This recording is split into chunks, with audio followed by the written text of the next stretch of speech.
Seigneur, nalingi natanga malakata bapona minayo. Fais-moi grâce, Seigneur, nalingi natanga malakata bapona minayo.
La synthèse des infos de la RDC, l'Afrique et le reste du monde.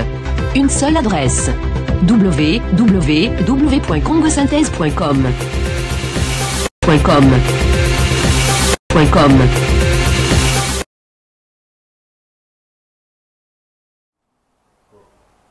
Bonjour mesdames, bonjour mesdemoiselles et messieurs, de partout vous nous suivez, de partout vous êtes connectés, toujours sur FEF TV. C'est votre humble servante Marceline Mido, Igwe de la presse congolaise, Motwa Volka Mokonzi.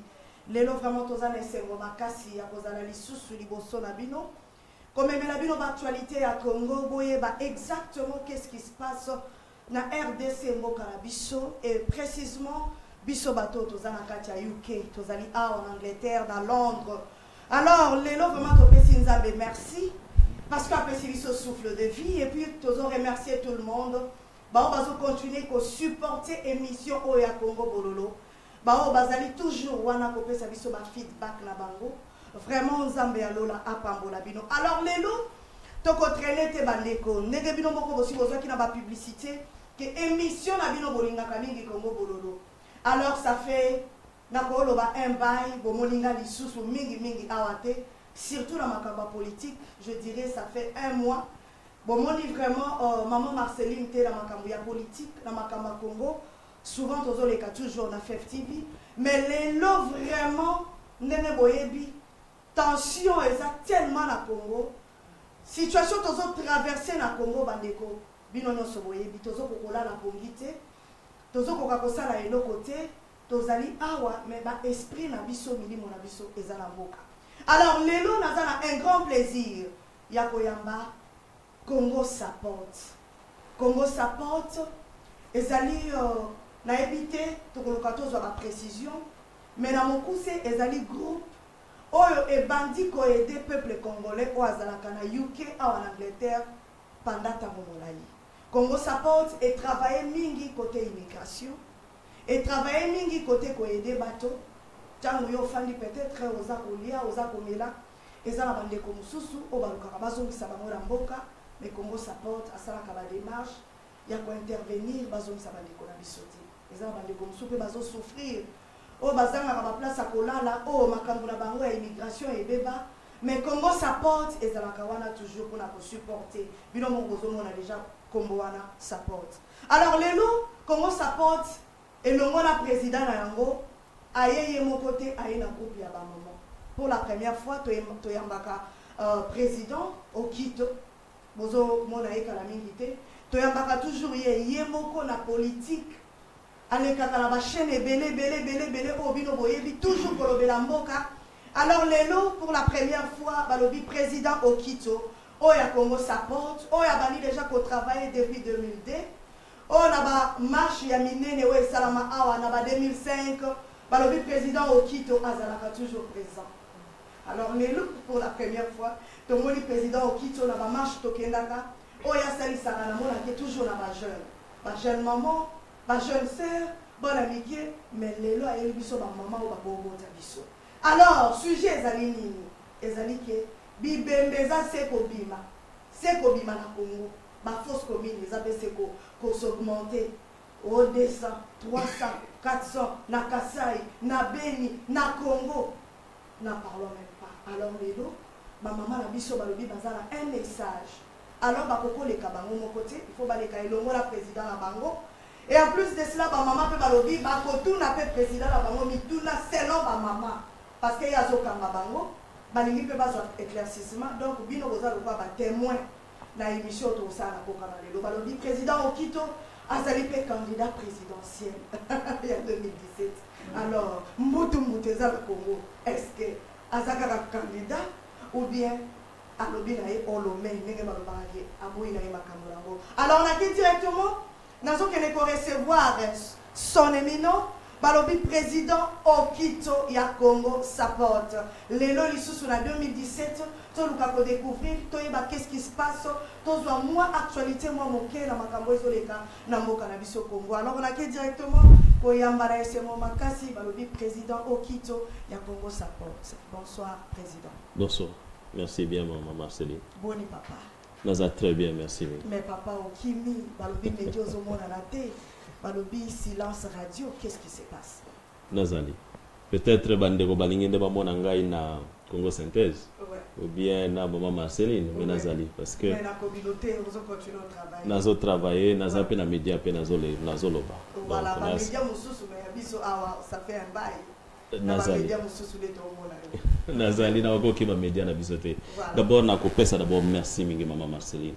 Na sepeli une introduction na bandeko yo peut-être ba yebi information mingi to sala na bandeko ba yebi biso merci mingi lelo na sepeli présence ya ba mama na biso bazalia lelo omoni présidente ya ba mama na délégation na Mobimba na sepeli nazala na bango lelo na télévision na présence na yo comme ça to meka ko yebisa bandeko na biso en réalité c'est que nous voulons pour notre pays na zako pesa introduction mingi te na pesa na bandeko nyonso mbote mingi ez émission mo ko zala important Bolandango, donc c'est une émission donc importante.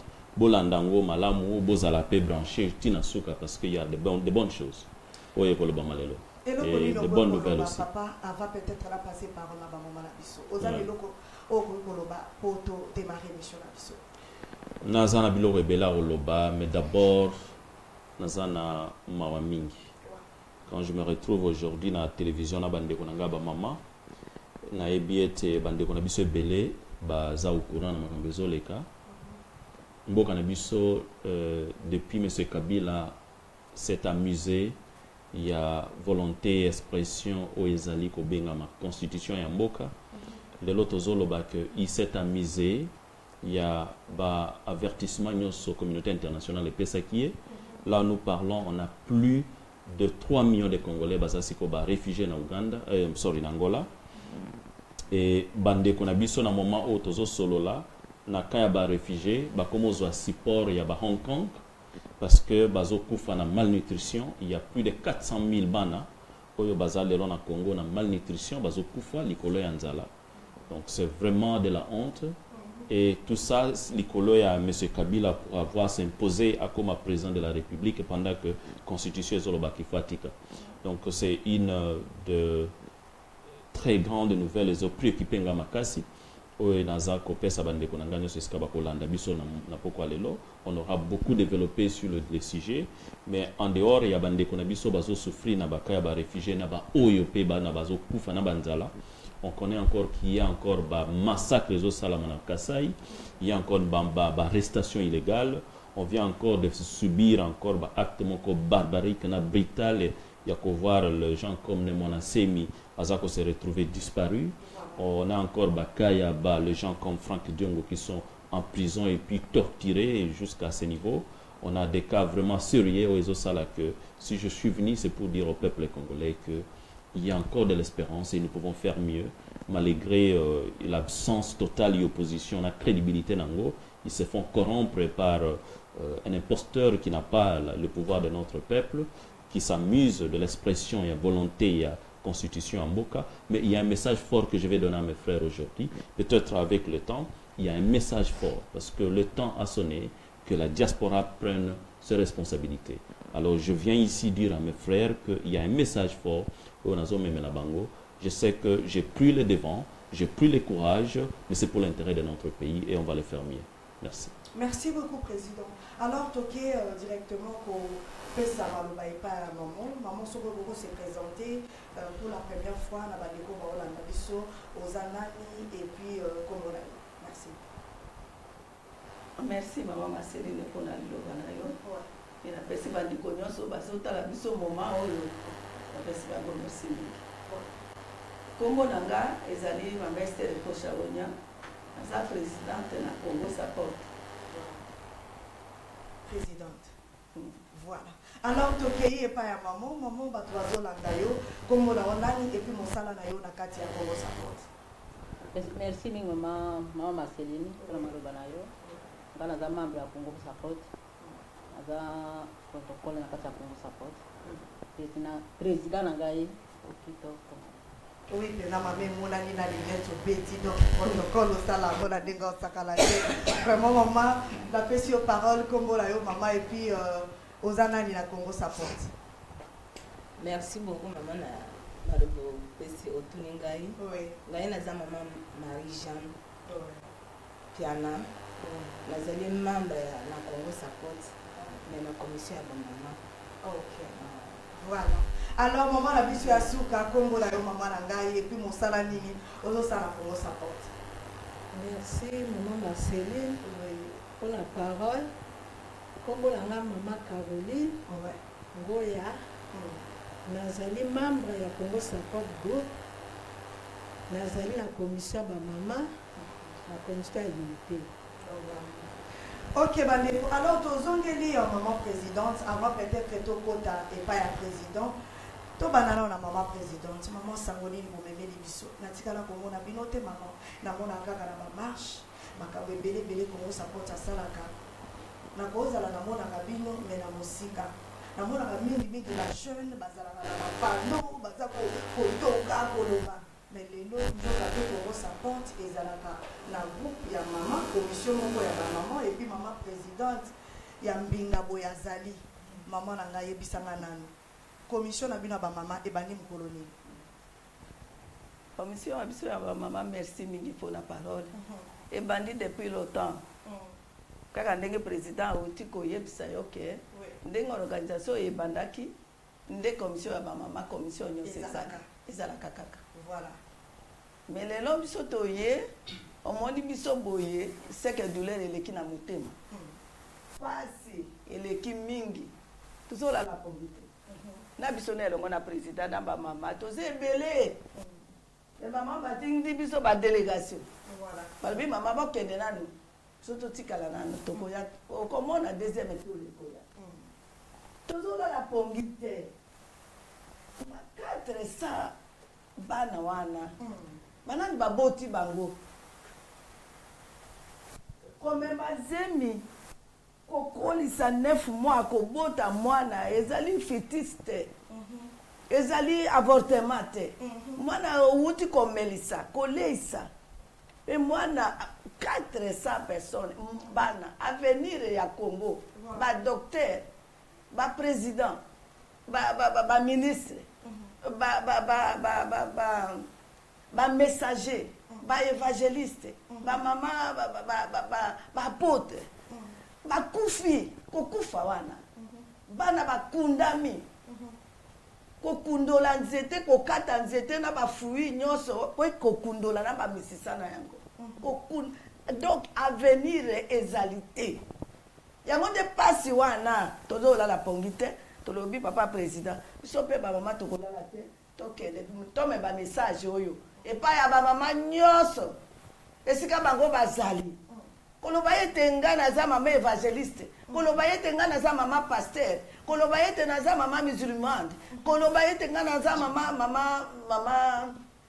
mama kibangiste o sebezo o protestant o catholique nana botaka te oyebe te biso bamama tosalaka sacrifice ya makila chaque jour obota te kobanda na 12 ans obandi kosala sacrifice ya makila mama aza na pouvoir toye kolamusa bamama totelema mpona tobundela ekolo na biso tokotika bana bango moko te président aza président atonda na compassion atonda na amour mwana Congo propre eza mwana ya kodefa te 100%. donc biso toye na ye te biso nyonso tozala na nsima na ye bato nyonso ezala baanglais toza na kati ezala na mboka ya anglais ezala na mboka ya afrique ezala na europe tozala na nsima na ye tozala na unité pose biso bamama toza na commission ya unité tozala na unité ozala mama apareko ozala mama ya lolenge nyonso ya politique tozala bomoko tobunda le nyo fait la force tolingi tobunda totelema ekolo na biso etelema biso te tobotaki pasi douleur d'accouchement. Merci beaucoup maman. Maman na moni des oiseaux qui est la vitesse ces l'accès déjà douleur aux anango mais tozonga na moi moké na Congo ça porte pour ezala maman moko ko ikotala wa ko lo bape na kota na joindre ba maman. Alors Congo ça porte maman ezali groupe otoyebi ezala ba branche na makambo ebele bino boza commission ya ba maman. Objectif ya groupe ya ba maman ezali objectif ya biso ya groupe ya ba maman musalo bino bozo sala musala ni bosala to sala ka musala yeni musala ya ko supporter bana na biso ya ko supporter mabala ya oye beba ba problème o eza difficile toza ko réconcilier yango ba mama mais mabala ezokufa ebele mama Congo support na otindeli biso message mama to kokende mais na otindela bino ya mopiko mama pona ebaki te ketina makama mabala o ezebela o ezokufa na ba mabala na bana ya drogue bana babima libanda tozozongisa bango na kati minute tozozongisa bango na kati na ba famille mabala eza réconcilier makambo ya 100 mètres ezate tozopesa baconseil na bamama po respecter bapapa po respecter ndako ya libala mpe toza kopesa éducation et intégration na kati na communauté na biso mama yeba anglais mama atelema azala intégré na communauté na esika ya avandi na pays oyo ya avandi mama azala na valeur biso toza na valeur lisusu te mais mama to restaurer valeur ya mama. Merci beaucoup maman présidente na kena ne pas maman na ngai o asala ka protocole. Alors maman na kati ya groupe ya Congo support étant que ba maman ndenge bozo travailler na kati ya communauté congolaise. Est-ce que makamamboka eza première fois ou bien pour boyoki ba fausse commune bibembe komi ebele nde bolamuki ou bien bobanda déjà ko s'occuper pour makambo tokolo bango eza neti politique nde balobaka kata oboyi politique mais politique ko s'occuper na yo. Est-ce que ça musala oyo ba maman bozo sala banda kala pour aider que boye dakabatu mingi mais oyo za moi politique est-ce que na groupe ba maman président peut contaminer bino la politique ou bien ça se passe comment? Kuna nakati ya merci mingi mama Marceline. Kuna nakati ya Congo support tuzali ko tuza kusulula nyonso. Isa makambo ya mboka na biso, isa makambo ya immigration. Tuoete tuza na 4 commission. Nde tuza kusulula na makambo nyonso wana. Isa teke kaka likambo moko nde tuza kusulula na hotel. Tuza na 4 commission, commission ya immigration, commission d'intégration, relation, unité. Nde tuzali na tuzana nyonso tuza ko conseiller pe bana ba mama ba mususu baza ko respecter mibali na bango na mabala te bo baza violer lokola ngapi na zalaki violer naza ko lakisa na ndenge nini makambo na ndenge nini kaki na mboka na biso tuso la pe mingi makambo na mboka na biso na ko biso pasi mingi na motema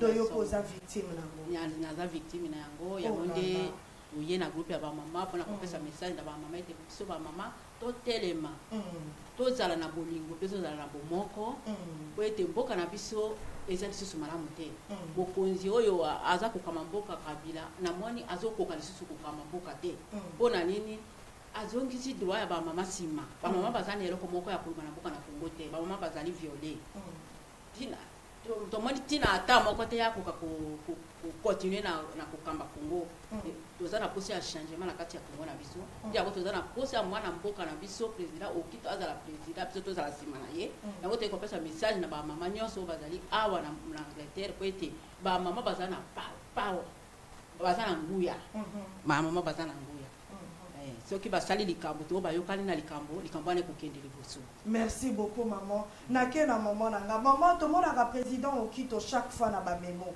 ba marche ba memo. Est-ce que la commission na bino po ba lobi mwasi mboka oyo mwasi mutazo kamba yango donc ba maman ba yokela biso makasi ko leka ba papa. Est-ce que la commission na bino osala pe effort ya okoma ba lettre na ba ministre ya mboka oyo bon pesi bon komi ba lettre la compte na bino mais président a kepe ko kotisa. Est-ce que aussi vous sala pe yango? Merci maman Marceline na motono oyo tuningai ezali ya solo to sala ka ba lettre po to pese président na biso po atindango bon na makambo ezoleka na kati ya mboka na biso po ezosala biso pasi mingi po biso oyebi ke kobota ko supporter mwana 9 mois après kobota ezama wa mingi eza pasi mingi penza po baya kubumela bana wana yangwana tozo mona pasi makasi yangwana na munguna oya koteli biso na kati ya mboka oya zo mona batu ke lokola baza batu ta mona ba mama lokola baza ba mama te yangwana biso toye na kati ya mukolo alelo poto ya komi plaindre poto ya kolela pona douleur biso toza nango pona munguna oya koti na kati ya mboka na biso pona ba violo ba mama bazozwa na kati ya mboka pona nyonso pona bana oyo bazokufa du jour au jour munguna oyo azomona ngote yangwana biso yangwana toyelelo poto dénoncer peuple congolais ba mama nyonso bazana monde entier bao bazali wapi ba mona biso to sangana na groupe ya unité tozala bomoko ozala wapi na groupe nini il faut kaka to sangana na Congo support groupe po tozala longo moko ya ba mama tozo moya kotombola mboka na biso totelemisa mboka na biso na ndenge totelemisaki na ba association na biso ya mama telema totelema po tobundela mboka na biso bana na biso bazosila na kokufa na ba innocent bakomi kokanga na ba innocent bakutibina mibale misato na nzela bakangi pe ba violer mama ba violer na mwana basangisi bino mais biso kutima na biso ezali bongo te biso tozali batu moko to sengeleki respect moko motu nyonso andimaki en tout cas ba mama congolais nde ba mama ya solo lelo tozangi poa pona nini pona munguna oyo aza na kati ya mboka na biso merci ko lokolo tozana président na biso okito yango toza na mutu oyo tokokotia ye na place wana tolembi ye vraiment. Merci beaucoup nakepa mama na ngai balobi mama na biso Marie Jeanne bolobi awawa bolobi mama mais bazo violer basi depuis na beni kuna ba viol moko impossible ndenge mama lobi makambo moko ezoleka kuna oyo nano esalama te depuis biso ba congolais biso tobotama mais makambo tozomona ona esalama te mais ba mama ya Congo support lelo toyokoyoka Kasai peli moto président okito pe azamoto Kasai ngana tikala kina fani na lobi mais na président okito azoloba te côté kuna na Congo ba ministre na biso ya Kasai bazoloba de côté awa silence oui peut-être président zo passer ba message na mabedia mususu mais média na biso awa toyoki ete siko côté na bino ba mama bokokolo ba nini pona ba viol pona koboma moi si congolaise aza ko sangwa dignité sili valeur na se ya makolo bazo tambola likolo na biso to koma batu pamba bolumbu ya moi si congolaise mama ekoma na ngo etali na mutu nyonso okolo ba nini etant que mama na kati ya Congo support. Merci maman Céline pour la parole. Et tant que maman na kati ya Congo support group yango wana to telemi tozo benga ba mama nyonso ezala na parti nini ozala mama ya wapi yaka congolaise mama congolaise telema tango ekoki yango yo to alisu tango to fanda te tango yango ekoki ba mama nyonso baya sima na biso toza baya ko rejoindre biso to elongo na président na biso kito tokende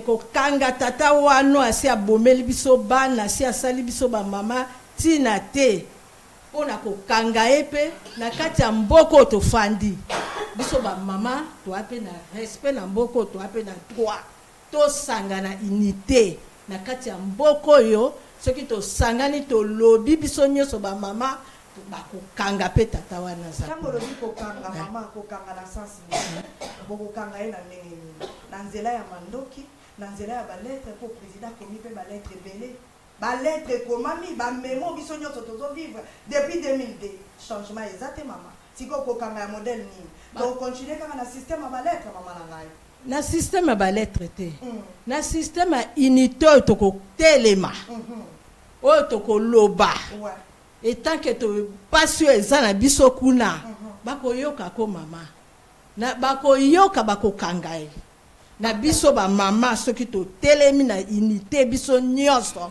na monoko moko toza na monoko moko biso nyonso. Merci beaucoup.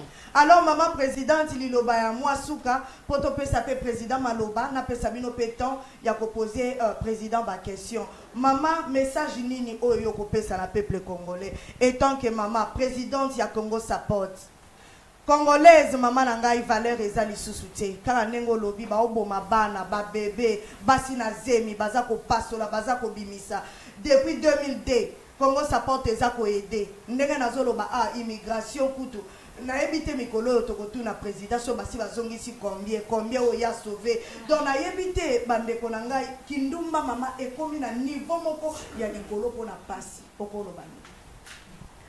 Merci maman. Merci maman Céline.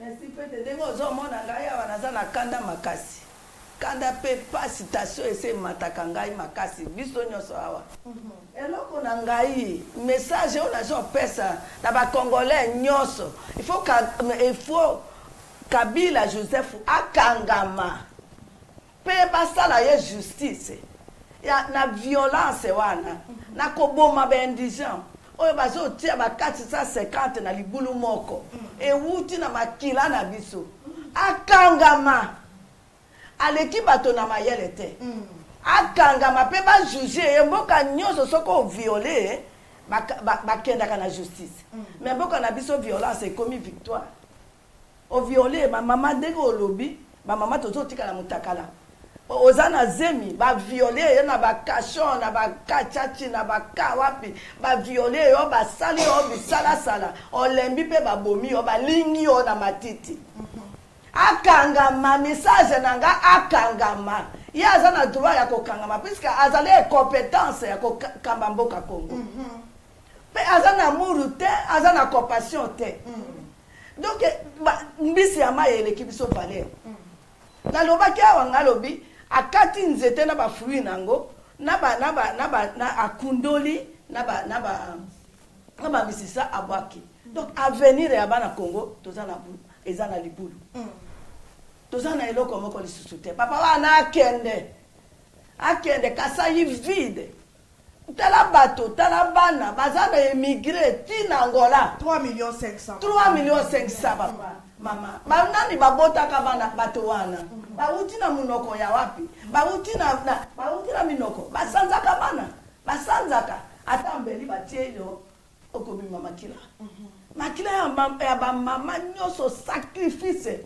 pe ye kokende sacrifice na makila ya bana na biso ebongo tokosuka wapi papa wana akangama Kabila Joseph akangama toza na président na biso oyo aza na compassion atondi na amour mwana propre ya Congo akende ko remplacer ye yango nde tozo lancer ba mama nyonso ezala mwasi ezala mombali toza na sima ya okitoto mwana mboka nzamba poni mwana oyo boloba yete boye te ke loba ya bapamba te toyawa mpona koconfirme bino te biso awa nyonso toza ba évangéliste biso awa nyonso toza bapasteur na kato te mama nakuti biloko tokozosala priere nga nalobi oyo ekomi lisusu permanence ya priere nzambe aponi ye toza na nsima na ye bolongola badoute bolongola bacrédulité bolongola balimitation tozala na nsima tozala eboke moko tozala na nsima ya président Kitotongo nde tokolonga Congo tata wana akokangama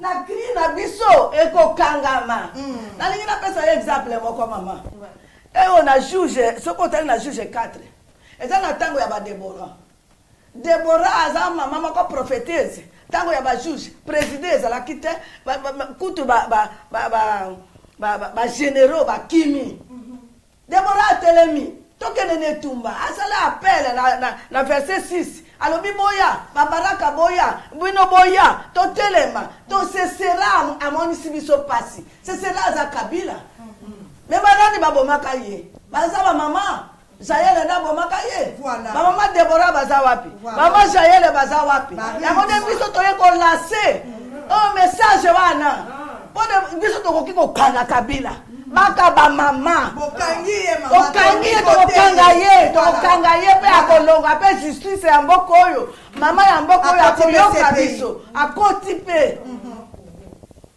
bakoti biso en tout cas bandeko boyoki balobi soki mama komi na niveau yo Kabila yebela papa soki komiti ba mama bakomi kolela boye papa ndoko nini silaka te vraiment mama nda botaka ye silaka te abotaka ye 9 mois voilà mama na asanzaka ye basalaka lokola banini oyo basalaka ba esthétique na bango si mama abotaka lokola bana nyonso ebongo ye bana na ye wana afandi na bango wana akolinga baboma ye baboma bana wana kasi mpona nini versement ya bana depuis akotaka mokonzi depuis 17 ans yango oyo kaka koboma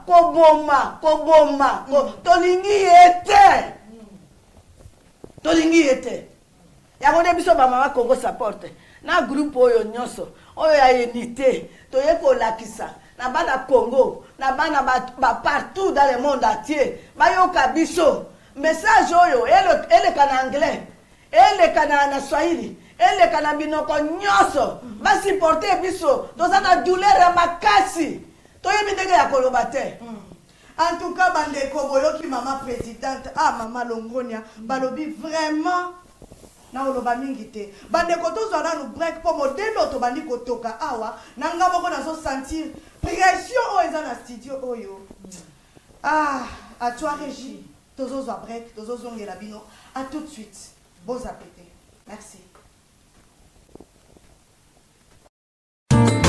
Fais-moi grâce Seigneur nalingi natanga malakata bapona mina yo. Fais-moi grâce Seigneur nalingi natanga malakata bapona mina yo.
t'es mon berger, moi qui ai brebis, attentif à la voix de mon maître. Naboina sala, lokola eli, abeti tolo, azali emoko. Il y a encore ces timides qui n'ont pas fléchi les genoux. Fais-moi grâce, s'il te plaît, Seigneur. Fais-moi grâce, Kolo, na Seigneur, s'il te plaît. S'il te plaît, Seigneur. Tianga ili kolo na ngoma. Tango bakakotala. Bamona yo Yesu. Komisalo yembo na ngai. Lokola Mungu na elengi. Tango bato bakoyoka. Elongola kololo na mitema ya bato. S'il te plaît, Seigneur. Tondisa ngai, Seigneur. Na nguya molimo santu na yo. Tango nazoyembela yo. Bakangami bakangwala. Yondo lokotaka Yesu. Olokoti Onesimi na Biblia. Okomisi moto na miso ya bato. Oh Jéhovah. Alors, tous à des retours, toujours la Congo synthèse, mais là, ça qui vient au petit break, parce que vous sentir pas si oiseau bimanakati mitema ya ma maman. Vraiment, nakati mboka oso bomoni ba maman ba komi côté les maboyi. C'est que trop c'est trop. Enough is enough. Tolebi. Comme on a ba maman, oh la tango akala, ba maman ba bana ko bomba bilongi. Mais maman ndimi na ye ko bimise longi na ye pour la makamba Congo. Ça fait très mal, ça fait. N'habitez, c'est triste comment la situation autour traverser dans le Congo. Mieux vaut ta moto yango au fan dans la pouvoir, mais ce qui est commis à Congo marco violé, n'a rien dit yango. Alors on accueille directement et pas ya président Okito. Papa oyoki kolela ya ba maman ba sali appel, ba sengi na bado, ba rejoindre ko. Okokolo banini étant visionnaire ya Congo support. Et ça, on a une question. Donc, on a une question pour on a une question pour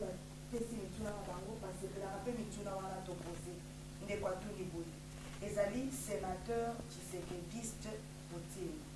Alors, j'ai une question. Est-ce que maman ou monsieur Okito peuvent nous dire si Congo Support devient un parti politique? Peuvent définir Congo Support pour bien saisir leur message.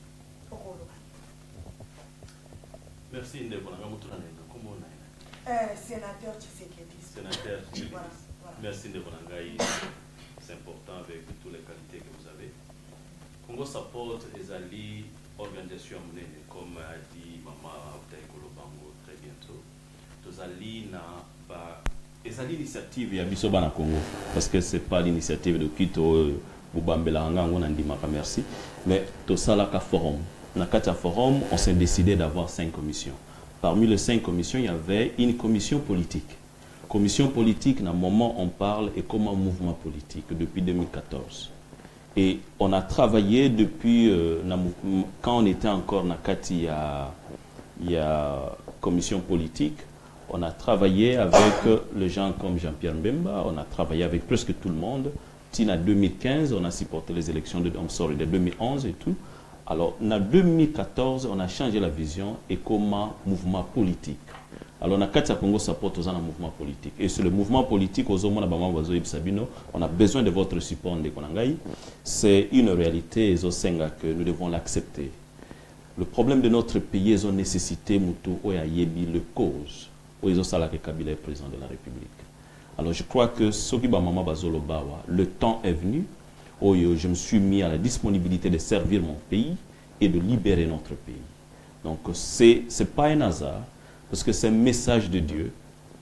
Il faut te saisir en Congo. Je me mets ici pour dire à tout le monde, Bande Konangaï et surtout l'ami et le frère qui a posé la question, je suis là pour vous dire ceci, le Congo Support a déjà un mouvement politique. Et ces mouvements politiques, ils ont appuyé à un moment pour qu'on libère notre pays.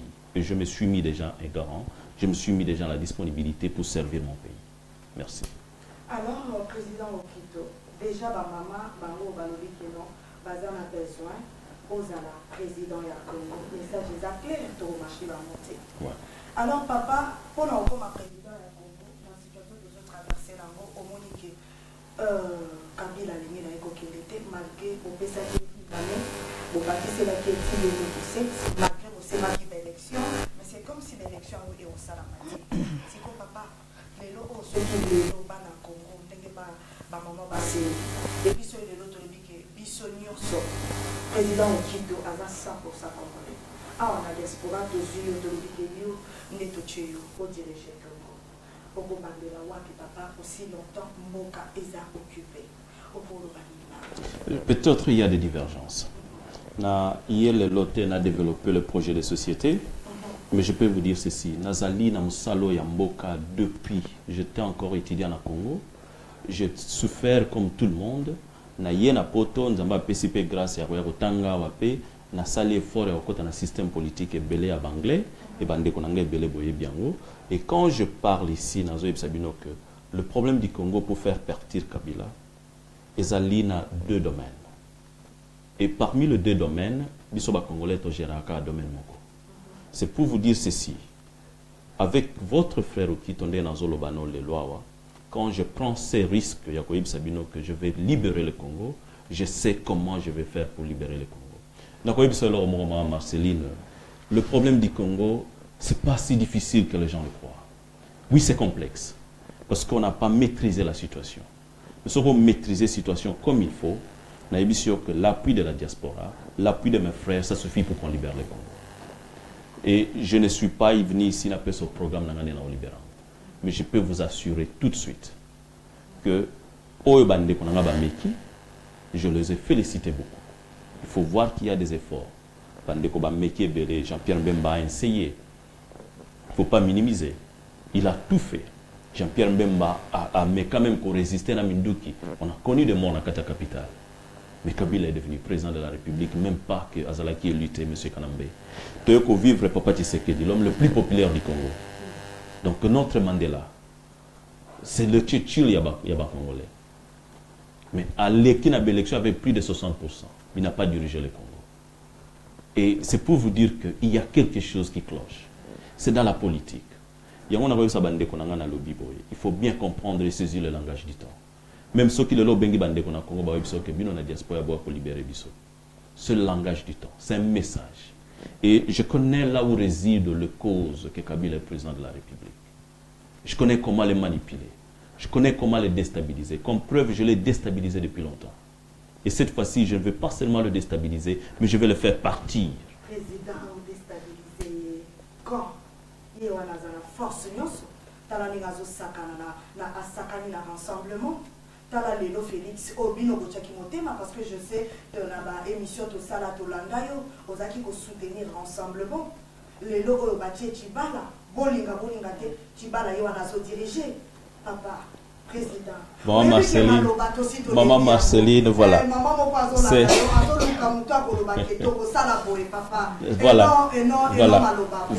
voilà. Je ne suis pas en train de voir la politique comme tout le monde. Ça, c'est très grave parce que ce qui est important, traumatisme, n'attend auto traverser le congolais, désarmement et limite. Et les gens n'arrivent plus à comprendre quels politiciens ils peuvent faire confiance, quelle vision politique amène la réalité. Mais voilà, je vais vous dire certaines choses. Au Congo, la vraie vision pour qu'on libère le Congo, tout le monde en 1960 avec Patrice Lumumba. Il a parlé que le Congolais doivent être ensemble.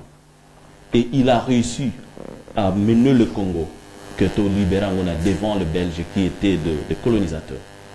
On a vécu avec Mobutu, Habitata Bomoko, Mamabo Moko et Kolobo Moko. Ce sont des stratégies que les Congolais devront vivre avec. Notre pays est tellement grand avec plus de 352 tribus et que les tribus ont une affiliation ethnique et ils appellent affiliation ou tribale. Et pour bien gérer le Congo, il faut tenir compte des facteurs. Si les Kabila nous manipulent parce qu'ils savent le jeu. C'est pourquoi j'ai dit à mes frères congolais, avant de faire parler politique, le langage aussi, le problème pour avoir le pouvoir au Congo. J'ai une vision qui est totalement différente. Et j'ai apprécié l'idée il y a il y a Papa Tshisekedi quand il a fait le rassemblement. C'était génial. Ce qui m'a dit que c'est la cœur, peut-être la personne a une autre vision que je respecte, mais je crois qu'il faut bien voir les choses. Si le rassemblement n'a pas réussi à faire partir Kabila, c'est parce qu'il y a des erreurs politiques ou parce qu'ils n'ont pas compris les enjeux qu'il fallait utiliser pour faire partir Kabila. On a fait un effort. Moi, je les ai soutenus. Ils ne m'ont pas consulté. Mais quand j'ai vu qu'il y avait des idées valables dans les Kaniswana, je les avais supportés. Mais ce que je dis aujourd'hui, je demande le support. On a supporté Jean-Pierre Mbemba. Je supportais Papa Tshisekedi. Je supporte plusieurs initiatives. Et même Papa Ngwanda. Je supporte tout le monde. Quand je vois que quelqu'un travaille pour le pays et qu'il y a des initiatives géniales, je supporte. Et je travaille avec tout le monde. Mais quand j'amène ces nouveaux ou cette nouvelle vision,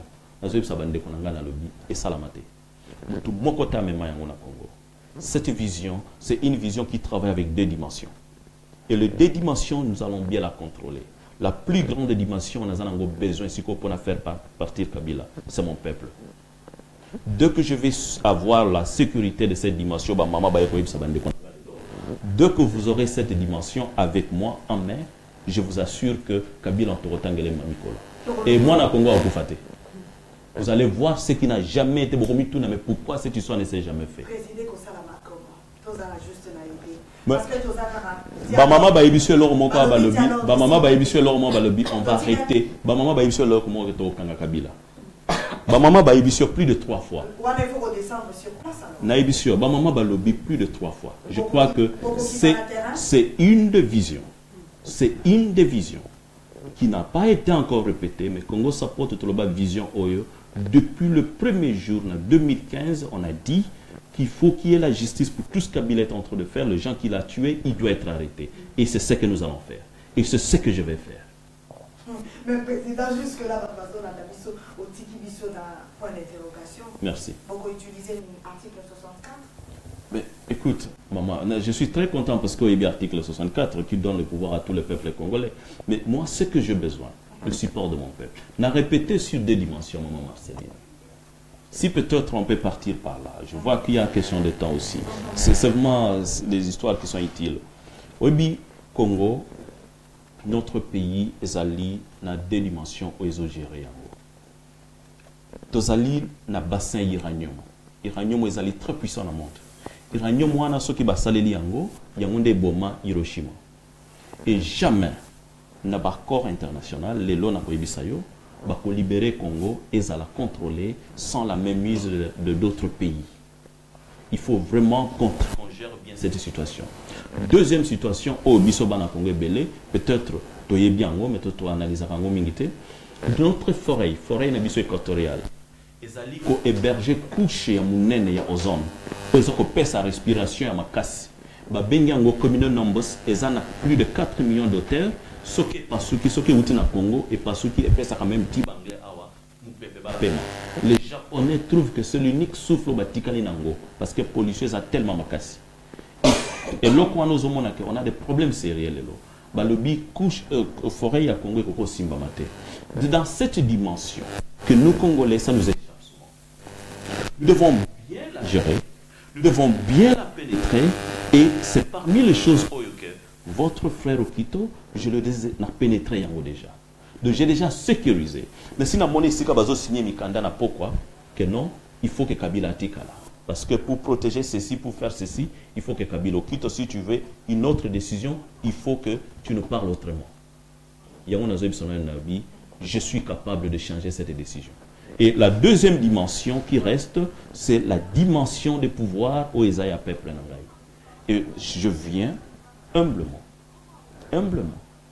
dire à mes frères congolais, on a longtemps souffert, plus de 17 ans, nous avons déterminé en apoto, parce qu'on est humilié, à l'échelle mondiale, de voir quelqu'un qui ne maîtrise même pas notre pays. Les lots ont commis plus de 3 millions de Congolais dans Kaba, réfugiés en Angola, 400 000 bana, retrouver Bango Kufa. 400 000 enfants Bazo Kufa na Congo, Likola Nzala, dans un pays où on héberge la forêt tropicale. Et il y a encore des crises à l'arme aux communautés internationales, les Osenga. Parce que M. Kabila a violé la constitution du pays et maintenant il tue les Congolais. Mais je crois qu'il y a deux jeux politiques qu'on échappe. Il y a un Lelo, mes frères, moi je vais libérer les Congo. Je vais faire partir Kabila avec tout son groupe. Dans moins de 48 heures, aucun Congolais ne va mourir. Et il sera en tout cas, comme il le président Okito, on a la scène à l'Oba qui a commencé à la exacte. Ce qui moi n'a moka, à la diaspora, à l'Obi qui est pourquoi tu as ma beaucoup? Pourquoi tu as ma beaucoup? La personne, maman Marceline, n'a appelé Bande Konanga Bilo Mibale. On a l'ingaka, bo tchanga na ba épreuve. Na, pour rappeler deux choses. Bo tchanga na ba épreuve ya Bilo Konanga Mibale. Pour boyeba qui vous parle. Je crois que c'était en 2005, quand nous sommes allés voir le Premier ministre Tony Blair. Je lui ai dit ceci. J'étais parmi les niques congolais, on nous a fait grâce. Il y a que ça, la formation, la primature pour 7 jours. Je lui ai dit qu'on ne peut pas parler du Congo sans qu'il y ait des élections au Congo. Il m'a dit qu'il y aura des élections au Congo. L'élection est Salaman en 2006. Mbongo est à la quitté. Mais les Anglais ont débloqué Mbongo. Pour Mbongo et Salamana, élection Salamana Congo. Et Jean-Pierre Mbemba a reçu ici. Il y a des secrets politiques. Par les Anglais, il fallait que je sois dans la délégation. Même Kamere qui a représenté M. Kabila, il fallait que je sois là qu'on parle du Congo. Mes frères, en 2007, l'Anglais a payé avion. Le Biba a tous les Congolais après l'élection. On a gagné le procès à Congolais Morotazonga. En 2009, on a donné à plus de 10 000 Congolais Mikandé à Legacy. Na bureau na tikala tina 1h du matin koyamba Congolais. Et la personne qui est partie négocier avec l'ancien Premier ministre Gordon Brown, c'est votre frère Okito. Je crois qu'il y a beaucoup de histoires sur le Bango Lelo. Mettez-moi en défi. Lelo, c'est pour la première fois que j'ai dit ceci. Je connais là où réside le pouvoir du Congo. Monsieur Kabila, c'est l'homme le plus faible. Et puis, très bientôt, le bateau est au Kende. Je serai au Congo. Je serai au Congo très bientôt pour libérer notre pays et libérer notre peuple. Nagopeso date était, maman, nous avons besoin de nous, benga bandeko nanga yebisa bango, ndeko na biso azokende tozala sima na ye. O bakozala pe que soki balingi ko travailler na ngai, na sengi baza. On va travailler ensemble. J'ai besoin d'un support union. Sokozali, voilà. Il y a beaucoup d'histoires qu'on ne doit pas parler à une fois. On peut ce exemple, Emmanuel Macron en France, enregistré parti na Ekan. Donc, en marche, il a gagné l'élection. Mais il a enregistré 4 mois avant les élections. Donc, on ne doit pas précipiter. Il y a des visions politiques qu'on ne doit pas facilement exposer. Parce que moi, quand je vous parle librement ici, naibisio que Yozo Monango simple, mais c'est Kabila là où il connaît que c'est fini pour lui. Parce que mon côté na messa le côté la M. Kabila, qu'il aura peur en dehors de cette voix que vous écoutez ici. Il connaît comment je chauffe, il connaît comment je l'ai maltraité, il connaît comment je lui ai amené dans les tâches difficiles, il connaît comment je lui ai poussé jusqu'à le niveau où il se trouve aujourd'hui. Peut-être Belé Boye Bakate. M. Kabila peut vous dire, même son ambassadeur, M. Kikaya Alongwa Awa, a comme directeur privé à M. Kabila, Nana Bengana Kikaya Awa. Vérifiez. Non, c'est pas, mais je sais pas, peut-être, ils ont joué, ben, je le respecte, combattant Basala et Moussala, mais Moutabengana Kikaya, c'est Okito. C'est pas une histoire là-bas, au cas où il y a un foreign office, il y a un rapport. Kikaya Bandako, il y a des nationalités. Mouta Senga, qui est dans House of Lords, Kikaya a démontré, il est sud-africain, il est au même moment ambassadeur. Baboya, quand en Angleterre, tu as des double nationalités. Mais je crois que le combattant aussi ont joué un rôle, il y a coupé sa pression internationale. Mais la personne qui a chassé Kana, c'est votre frère. Je crois qu'il y a beaucoup d'histoires que vous devez découvrir sur Okito. Alors, je rentre au Congo très bientôt. Je demande l'appui de mes frères. Je suis venu avec ce message. D'abord, quand je vois Bandeko, maman Nabiso, parce que moi je suis né d'une femme. Je suis né d'une femme. Ma mère a souffert pour moi. Et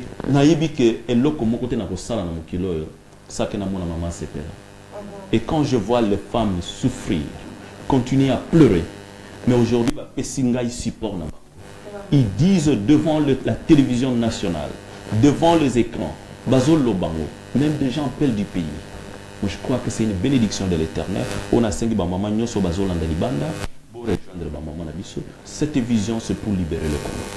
Je sais que Bozana Mitoune, je serai disponible. Très bientôt, je vais participer à la conférence. Venez poser des questions. À côté de venez et c'est pour nous la diaspora. Voilà, Bande Kolangai, vraiment, président Okito. Torobeng Isayo, jour, n'a évité de rejoindre 1h30. Le col a l'élo officiellement. Ma maman va être représentée le col candidat présidentiel. Au lobby qui est sur place. D'ailleurs, nous ligoté Kabila. Ma maman, la population Simanayo. Alors, tu poses temps, papa, il a posé la question. Oh, ils ont papa, la makambo, oh, négatif, tu es président Okito. Na positif, nous sommes au la mesa. Et bateau, va pour la dabiso, va pour le bayasolo. Moi, je suis autoponie. Alors, président, pour la cause à la Mokuse, mon sala au sali, côté aider communauté congolaise, tout le monde y a. Les autres, tout le monde peut ma maman, pour ma maman, ça peut pas dire moto. C'est que ma maman qui moto à Koki. Alors, on a le toujours boyé, bandeko bolanda biso. Moi, na mboka waza 100% congolais. Oya ya le bike bo supporter nga. Donc les deux la Kabila photo tchaïma. Parce que ceux qui ont dit que les président au Kitoté, au boy X, au boy A, au boy Z, finalement 400 000 euros au Suka wapi. Ceux qui ont dit que c'est sous-estimé. Tolingi ko boya bateau ya biso pour na diriger biso. Alors, président n'a sorti la parole na ma maman va poser aux questions attendre 5 minutes pour courir derrière temps et puis to clôturer l'émission parce que na dit que bato bamando kanisa to lobela makamwa ne mwana semi to lobela makamwa ya Angola makamwa ya dokolo ezaba actualité ZBD mais lelo mingi ba maman ba ya pour présenter candidat présidentiel na bango et puis ba ça la appel pour na kobenga maman moko azana kwa moko telema donc elle est sauver bana na biso baso bazo violer. Alors maman a bandi la maman présidente poser ma question là yo autour des rôles to et le on niveau poser papa Okito. Merci beaucoup. Merci pour la parole. Alingena poser yo mwana na ngai c'est aux président na ngai futur avenir de demain au Congo. Merci. Ce que le président au Kiti na boka Congo. Au constat la biso ma maman ndenge nini. Merci Mingi. En tout cas, ma Esther, na go banda na réponse avant na ke de musique. D'abord pour la première des choses et ça la manante na Congo. Na ko biso maman, je vais d'abord honorer bano bozobota. Maman congolaise azo kufa na pasa ko bota. Moi j'ai perdu ma petite sœur. Je vais tout faire, la première des choses. Et puis, na maman ngai lelo. Moi, si mon côté na Congo, a kofuta ata 1 pound, ata $1, sokanaze. Banda jour à liboso zanaze mi tchoko bota. Et puis, sécurité kozala makasi, ouverture na égalité kozala na niveau nyos. Muto kozala na supérieur à mon niveau azate. Moi, ça zanindenge mo na mbali. Je vais tout faire que ba revaloriser bino maman. Boye ba ete bozali mutu pe bozana valeur. Et ça sera pour la première fois de l'histoire du Congo. Maman beaucoup se retrouver à niveau de ce comme Ibali. Maman beaucoup zala na moi nous aille pour na ko revaloriser bino. Muto ko sakana ko violer une femme congolaise. Je vais instaurer, je vais demander à la justice. On ne va pas minimiser cela. On va utiliser la politique britannique aux alliés. Au violer moi si tu as 10 ans de prison. Donc on va travailler pour revaloriser bino. Babanga bino. Taper moi c'est vous à la suite. Donc na évité même on a la diaspora peut-être ba musuba ko lobake no même la biso Angleterre na Congo te na Congo et c'est dans moins des beaucoup tanga 100 jours na ngai le premier 100 jours beaucoup sepela na mboka. Et moi c'est mon côté à Kobota donc jour à liboso bandize toujours moi na Botam école primaire ya bana ko na biboza na pasini beaucoup surprise école primaire ya bana ko nyonso ya Congo est gratuit. Merci beaucoup, maman.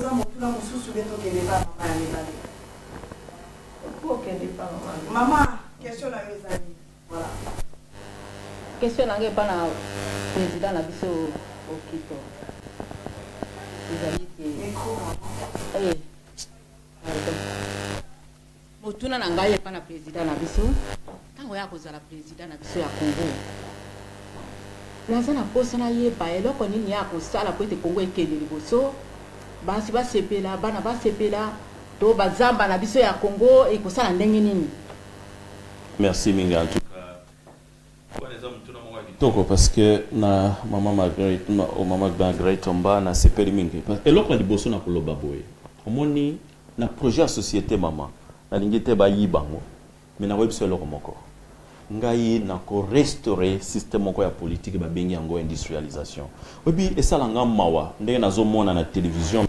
Kabila avec tout son petit groupe, une bande des aventuriers qui s'amusent avec notre peuple. Bazako loba sur quelque chose ba bengi yango soki modernisation maman. Modernisation ezali lokola tozali en studio ndeko na biso atie peinture ya sika bwana ba bengi yango modernisation. En 1985 Mobutu a boya modernisation. Potalake entre Mobutu na Kabila et Kareza il y a plus de 30 ans. Mobutu a loba retour à l'authenticité. Le même Mobutu na mboka atieka kabandele ya sikananda kunae, c'est la modernisation. Mobutu a lobi to recourir l'authenticité, to moderniser l'authenticité na biso. Et M. Kabila, il s'amuse avec le peuple congolais. Les lorsque Mobutu a peinture, ba ina caméra ba ko filmer modernisation.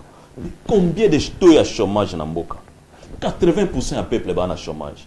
Mais tozana elanga moko ekoki ko créer plus d'1 milliard de musala. Yango na lobi boye maman. Je dis ceci, eloko liboso na ko salo ke ba maman na ngai bo mona ke na bana na mimbali na bi no na batu nyoso na mboka ba ko sepeka. J'ai un projet qu'on appelle l'industrialisation. Modernisation. Moi je parle de l'industrialisation. Industrialisation maman na ko pesa exemple moko. Nazaki réussi semaine passée na boye koloba kombo ndeko moko ya banglais yende mukolo train oye kendaka na Eurotunnel oye kendaka na France et tout ça et puis azape na partie ya cher awa na ba métro ya Londres. Je t'ai reçu na Ibsaki, je rentre dans mon pays, naza besoin d'investisseurs. Est-ce que ko ça l'investissement na Congo? Naza na trosion mulai et ko unta à partir de Lubumbashi tina Kinshasa, à partir de Goma tina Kinshasa et ko traverser Bamboke Belé. Et notre soin au ça a plus d'1 milliard de dollars par mois. De travailler en auto workout nae à Ibisinga lobby et coûter plus de 3 milliards. Mais ce qui n'a condima, que travailler nae na projet wana, à ko salango na 3 ans. Mais na 3 ans wana, ba ko tia ba métro, na ibisio ce qui troson ya métro ou bien ligne à train, ils ont à partir à Goma Kinshasa, à partir de Lubumbashi tina Kinshasa, ils ont relié ba ville wana nyonso ezu ba Kalemi ba Mbushima nyonso ezo ko ba troson okota wana. Combien misale ko créer na mboka? Est-ce que bokoyo kanzala lisusu boyoka batu ba koloba? Et je peux le faire dans 3 ans. Maman, je vous dis, j'amène ce qui ba Congo ba koloba que non, bateau magique et bêti. Bateau magique et bêta na Congo, ce pays-là, moi je peux le transformer dans moins de 5 ans. Donc, et l'oko aliboso na kosala, hein, dans l'histoire, je vais faire partir Kabila sans écoulement du sang au Congo. Mundoke kobeta mate, muto kufa zate, guerre kozalate, mais je vais libérer le Congo Kabila au Kangama comme ça. Et quand je vais le faire, je vais amener un grand changement au Congo. Le peuple congolais va koufi mingi. On a fait tout. Soulèvement populaire to sali, guerre to sali, Jean-Pierre Bemba sala minduki. Papa Tshisekedi a sala soulèvement populaire dans le mois de septembre, peut-être bato ba yebi angote. Il y a eu 2 jours à soulèvement populaire. Et Kabila bomi bato lokola banyama. On a connu plus d'autant de millions de morts. Le rapport récent, ils ont plus de 15 millions de morts. Mais moi, je crois qu'on ne doit pas s'amuser de la vie de notre peuple. On doit s'arrêter là. Moi, je vais libérer le Congo sans qu'il y ait un seul Congolais mort. Mais Kabila au Kangama comme ça. Merci, Président. Ok, par maman. Je vous prie derrière toi. Quelles sont les mamans? Merci, maman. Bon, nazali kotuna président na ngai lokola aclaircir biso ke iye akoka mpona kolibere Congo. Est-ce que papa nazo tuno sikoyo est-ce que bana kuluna bakosila ou bien bakosila te bana oyo basheke bao baza na bazandu wana okotia bango wapi omo bafulo oyo etondi oyo epesi bamicrobe bamalaria batifoïde yo kosilisa ngo ndenge nini osala nyonso wana okokoka. Merci mingi mama na okoka na bino surtout na sipo na bino ba mama na ebika na sina koki. Mais voilà na ko ebiso na eloko moko oyo mama nga naza socialiste. En tant que socialiste et ça linga mawa parce que il y a et loko wana na koka tolérer ngote ce qui to komi ko sala différence ya bato mboka mwana Congo moko bakomo benge kuluna parce que aza orphelin parce que atangate parce que azana muta ko supporter été to komo benge kuluna parce qu'à se révolter. Moi je crois que non, c'est trop ça. Omoni mama na ko senga bino, il y aura même le langage qu'on doit utiliser cause à la propre pour na ko respecter peuple wana. Terme kulune ko ezana valeur te na Congo. Bana wana bazaba congolais comme ngai comme yo. Na ko yeba pourquoi bazana nzela. Et je veux restaurer un système de rééducation. Maman, na ko restaurer système de rééducation. On va réencadrer Banawana. On a besoin de menuisiers, on a besoin de charpentiers, on a besoin des électriciens. On a réintégrer Banawana dans la société. Bako zalitil, bako salamubulu anate, bako se retrouver dans leur pays. Parce qu'on a droit de vivre dans le Congo comme tout autre être humain. Je vous assure qu'il y a des histoires qui n'ont jamais existé dans le Congo et Salam. Et nous avons bien ma salubrité à Mboka. Moi, je crois que quand on parle d'un qui récemment, un ministre de M. Kanambe, Azo Senga en Belgique, la salité, je me suis dit comment on peut insulter les Congos jusqu'à comment on peut insulter notre pays jusqu'à ce on a un pays où plus de 80 millions de personnes, plus de 80% ya bana bazaba chômeur. Mais tous les gens qui ont été Kolongo la biso basalité. Basalité wana mama toko somba papier diplomatique risouté. Je vais acheter l'usine de transformation. Oye kozwa basalité wana bandi ko salango papier diplomatique na ba t-shirt à toilette. Je crois qu'il faut avoir des visions politiques. Quand un président de la République vous parle de modernisation, mais ça, c'est la honte de cette génération. Dans la génération, il faut whisky parce que je n'arrive pas à tolérer comment dans notre pays l'opposition existe, mais bazo finga biso na télévision nationale comme ça. Donc moi je crois qu'il est temps de comprendre la politique. Je vais amener ce qu'on appelle l'industrialisation. Après l'industrialisation, il y aura ce qu'on appelle l'innovation. Je vais transformer le Congo. Il y a aussi un problème. Et là, on est en Atanango. Comme les sali politique, moi, j'ai une vision il y a plus de 40 ans ou bien 50 ans. Ce n'est pas pour rien que Kabila a grandi à Tanzanie. Il a un problème de comprendre un peu le monde. Il y a un homme qui vient avec la modernisation, 5 chantiers. Ça, ce sont des insultes à mon niveau politique. Le Congo est un chantier, ils ont 5 industrialisation. Et c'est ça. Merci beaucoup, Président. Maman, question s'il vous plaît. Merci, Mme Marceline. Question est par président Nazotuna. Toka komi président. On a la richesse na biso eza na mboka. Oko servir la peuple ndenge nini? Oh, ndenge tozomona pona surtout likambo ba recherche. Merci Mingi Mama parce que on n'a pas un contrôle. On n'a pas de richesse naturelle toujours. Il faut qu'on crée un système de contrôle. Système de contrôle, il faut que tu ceux qui diamé bimimoko, tu bien bimimoko. Ceux qui te kotane bimimoko, tu bien bimimoko. On va créer un système de contrôle. Oye kozalaka tout ce qui est congolais et kozala servi la richesse à Congo. Je vous ai parlé d'abord comment je vais transformer aux hommes on a coupé ce exemple. Si je parle par exemple il y a coltan à Congo, uniquement les coltans du Congo, je peux transformer l'éducation à Congo avec les coltans. C'est un système de contrôle. Un système de contrôle est comme ça laquelle on va faire des investigations. Les fils congolais ont droit d'acheter le barichus nabiso. Tout congolais, sauf que Wutino ata, lelo Wutino ata na Kabeya Kamwanga, Wutino na Tingi Katako Kombe, ou bien Wutino ata na Luozi. Et si quand nous sommes là, ok, que somba diamant na Mujima, tu es libre de le vendre, mais c'est le comoko. Tu payes. Et puis les à la et rien ne va sortir du pays sans que l'État aille bas. C'est comme ça qu'on va gérer le pays. Donc tout ce qui est ressources dans notre pays, ezali nga na bengango na anglais to bengango backup. Les a priorité na ngalité. La vision, il y a fonctionnement, il y a l'État. On va d'abord fonctionner, na ba ressources na biso, mais on va tenir compte beaucoup plus. Il y a fonctionnement, il y a contribution à peuple et création de l'emploi. Les objectifs principaux. Le ressource, c'est qu'on a la backup. Et qu'on a renforcer l'armée, on va renforcer l'éducation, on va renforcer la santé. On va utiliser cet argent Mais tout ce qui est la liberté, on va aussi créer des Congolais millionnaires. On va créer des entrepreneurs congolais. Donc, il y a des histoires qui n'existent pas. Parce que les gens comme Kabila, avec Lambert Mende, qui comprend très mal le français, donc c'est difficile. En tout cas, merci beaucoup, Président. En tout cas, nous avons fait sur parole. En tout cas, Bandeko, la Makamunyo, c'est où l'Obama, pour ça, pour tout la Mituna, Tango, c'est pour ça, il y a Kokanga, président, Maboko, Moemetan, et c'est alors, maman, la paix sur parole, et l'eau connue le Goloba, et puis, est-ce que vous avez un message, il y a beaucoup de peuple congolais, aux zones d'action. Il y a un message, il y a un message. Président Kito. Et nous avons la question,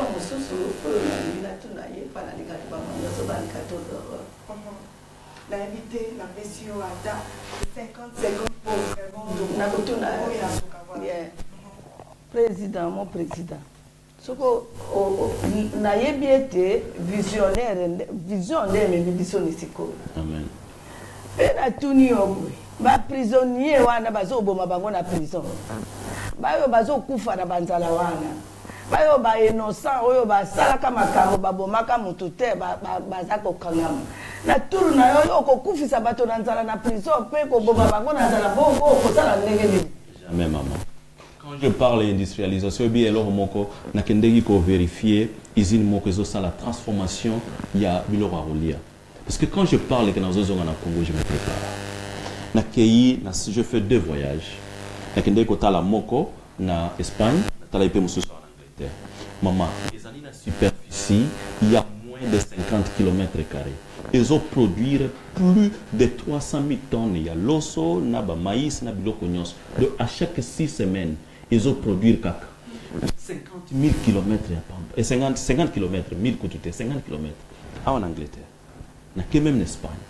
Je leur ai dit, quand je vois moi na Congo zokufa maya komala pambeza te électricité zokufa je crois que je vais transformer le Congo ko sala ke batune so bakoloba mais mboko ezala kana ngona na ndoki moko akanga yango bien c'est parce qu'on a eu des gens incompétents qui n'ont jamais compris que il faut parler de l'industrialisation. Le monde que nous vivons maintenant, c'est l'industrialisation, ce n'est pas la modernisation. Il y a un 5 bandes konangai, maman, moi na Congo se retrouver na boloko justement azaté. Boloko e kozala pona ba Kabila, ce sont des criminels. Kabila doit se retrouver en prison. Ne moi na semité, Franck Djongote, Mouyambote. C'est Kabila avec Lambert Mende de bande des aventuriers. Il ne faut pas avoir peur de condamner le mal. Au que diriger Mbokate. Les gens croient que moi j'amène, même Christ, et quand je vais libérer mon Congo, je libère mon peuple. C'est entre les mains des oppresseurs de M. Kabila avec toute sa bande. Ils vont se retrouver tous en prison. Et Nazoïb Sabango, ils savent qui parle maintenant. Ils ne vont rien faire au niveau Nangaï. Je vais commencer à les arrêter depuis le premier jour dans le Congo. Ils vont tous voir le grand changement et la transformation. Bana Congo, Bazana Boloko. Ils seront libres. Ils ne sont pas condamnés. Bazali injustement parce que Bazo Senga liberté, Bazo Senga respect à la Constitution et M. Kabila Zo Kangabango. Ne moi na 5000 elons a évité si on l'a tué et je continue à faire le démarche pour Naïba s'il est vivant parce que c'est un notable de mon pays, c'est un papa que je respecte. Le fait de dire que M. Kabila est étranger à se retrouver à Boloko, jusqu'à maintenant on ne sait pas là où il se retrouve. Va créer un scénario pour nous dire que les prisonniers ont fui. Est-ce qu'il y a des évidences pour montrer que les prisonniers ont fui? Comment un ministre peut passer le matin pour dire que non, les prisonniers ont fait? Quel genre des enquêtes ils ont fait? Pourquoi condamner les gens verbalement comme ça? On vit dans un... Toujours vivre dans une brousse comme ça. Et il y a des gens qui trouvent cela des arguments. Moi, je suis en train de demander la libération de Monasemi. Je suis en train de... Non seulement la libération, qu'on identifie Monasemi vivant et puis qu'on libère Franck Djongo. Je suis en train de travailler sur les dossiers et je demande à M. Kabila, maman, mes excuses. Tu t'es amusé longtemps de notre peuple. Prépare-toi. Le temps est venu et je demande à mes frères congolais, ne soyez pas distraits. Je prends cette initiative, cette décision. Je me suis mis calme au travail il y a longtemps. Et je connais de quoi je suis capable. Je connais là où réside le pouvoir de notre pays. J'ai besoin de votre support. On va libérer le Congo. Merci. Merci beaucoup. Alors, maman, message pour clôturer l'émission. Le message est aux Anango. Tous les Congolais, nous sommes Congolais nyonso ba mama nyonso toza na valeur te mais nazo yebisa bino ete Congo eza na libulu biso ba diaspora o toza na extérieur biso nde tokolongola Congo na libulu nde tokende kokanga mokomana toza na nsima ya président boza na mabongisi moko te par rapport ya bana oyo bouti koloba wande question na lingi na tuna napesi parole ka mama toza na mabongisi mpona bamama basalisa biso tokongola liputa moko eloko moko totindela bato wana bana na biso bazokufa nakaba réfugié na Angola nakana ba réfugié na Angola 3,500,000 bazokufa siko baza na problème mama zobolela na koko bakisa mama président olembisa ngai mama zobelela na ba mama nyonso ndeko nyonso biso atozobwaka bilamba tozobwaka miliki ndeko na ngai lelo na landi programme moko Hong Kong azotindela bandeko na biso na kaya ba réfugié na Angola bilo ya plus de 3,500,000 congolais bana bazokufa kuna na nzala donc soko nan batie bimage wana tende ko soyona no mona ngote ezali catastrophique donc ozata na liputa ozata na eloko ya moke mpona bafinika kata kofinika yaka bamama bazwi des initiative bazocollecte biloko wana tokobongisa ekipe lotika yango obie tokotinda yango na croix rouge bakende otikela bango bie biso moko tokokende kotikela bango est-ce que eza possible kopesa numéro mpo bato bacontacte bino opesa numéro na yo to numéro ya président ekozala totikaki biloko nyonso kuna président aza na numéro nanga et aza na numéro ya Congo Support oyo okoki kotrouve mama Chirene ata mama Betty la coordinatrice et c'est que aza na akopesa yo sikolo. Voilà, en attendant de clôturer l'émission na biso président pesa biso numéro ole peut-être bon les kaka ke pa na ngai soki au cas où saisir numéro T au bengi numéro na ngai na opesa bino numéro à maman président soko pesa numéro voilà 07 ouais ezalaka moba 07 4 40 12 21 14 nazo répéter 07 4 4 01 2 2 1 1 4 07 4 0 1 2 2 1 1 4 ezali numéro mbalamo bozwa secrétariat ya Congo Support pona bozwa ce que vous en elo autika mais ce qui pose un numéro mususu ko benga pe ata na bande na biso na Congo Synthèse mama Marceline même ngai pe so pose un numéro na ngai benga toko pesa yo directive au bande ko Congo là-bas cadeau wana poto ba aide wana mot de la fin président je n'alinga ko soki sate na soki sana mot de la fin te mama nalinga kana moye bandeli ezana mpona kufa siko teti na libere mboka na senga support bande konyoso na yebike nzambe azamunene on a été béni à se retrouver dans Bamboko et Bapoto et c'était la même chose même bande ko na biso ba juif ba se retrouver en Égypte pour baya ko libérer mboka na bango to se retrouver à Wate par hasard il y a solo bande ko na ngai il y a des gens qui peuvent dire mais mutango azo rêver ou bien parce que okoye batek d'où viennent mes rêves tu me connais même tu me connais peu peut-être mais oya yebinga yebike non ce monsieur quand il parle c'est sérieux parce que na yebete so ibo yebinde kona biso shot one na paria na na télévision na yebisi na Kabila onyata wate ayibisinga lobi na yambi ministre des affaires étrangères ya Kabila a confirmé nga la kinga invitation président na kopesa yo to parier na télévision na émission ezali na biso to parier ayibisinga to tia 100 livres na bité ata 10 livres ko tia 100 te abina tia 500 to parier ti le la futanga te butu na Kabila nyata pe makolate. Donc quand je parle, je tiens compte de ce que je dis et je connais ce que je fais. Na côté déjà dans Moussala, j'ai besoin de votre support. Le pouvoir dans notre pays a deux dimensions. Dimension moko, leader mon côté na Congo a contrôlé yango. Mais na déjà. Dimension mi balé biso bande konangai ou biso peuple congolais. C'est là où j'ai besoin maintenant. Dès que j'ai votre support, na ebete mboka za libéré. Et je vous confirme que vous êtes mingité. Merci. Merci beaucoup, Bandeko Bolande Biso, merci vraiment à Mingi et Papa Maman, vraiment pour toucher à ma kasi. Ngamona na bino na zobunde la mboka, comme on appelle ma maman ba obunde la mboka, ezosa de sengo makasi. Ndeleka na uteko ebisabino na émission na la FEF TV jeudi na 16h30 na lobaki ba maman tozwa relève ya Congo. Na lobaki ba maman tozwa relève, ba maman bango bazwi relève, ba maman ba eko présenter biso candidat présidentiel balobi ke yeyo to soutenir to longola kabila namoni 2017 oyo 2017 eza matata mpo kabila oleka 2017 oyo loba kaka soki nzambe likolo azali te.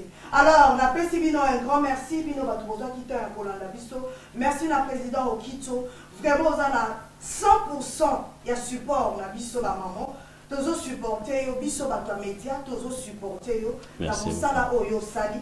Mieux vaut tocha mwana mboka o biso toyebi ke tocha moto o toyebi te. Alors tomonani na bino jeudi na 16h30 à 17h30 na Sky 590 na FEF TV, une émission socio-politique. Nzamba Congo à Pambolabino. Merci beaucoup. Bye bye.